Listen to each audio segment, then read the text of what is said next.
Revenue వ్యవస్థను బలోపేతం చేసే దిశగా రాష్ట్ర ప్రభుత్వం కీలక అడుగు వేసింది.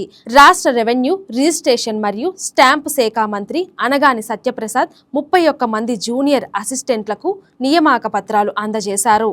అమరావతిలో జరిగిన కార్యక్రమంలో మంత్రి మాట్లాడుతూ ప్రజలకు నిరంతర సేవలు అందించడంలో రెవెన్యూ శాఖ కీలక పాత్ర పోషిస్తుందని చెప్పారు.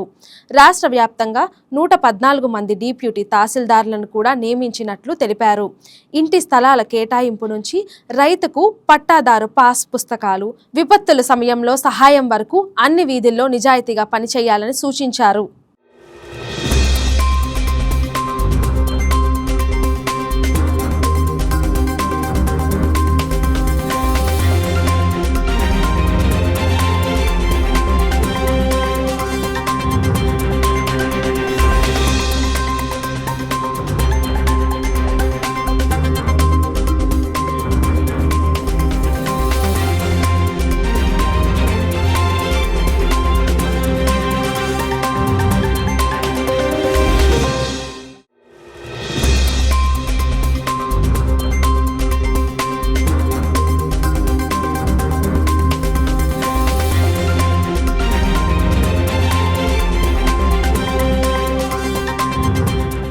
ఈ వీడియో మీకు నచ్చినట్లయితే లైక్ కొట్టి షేర్ చేసి మా వైకే టీవీ ఛానల్ని సబ్స్క్రైబ్ చేయండి.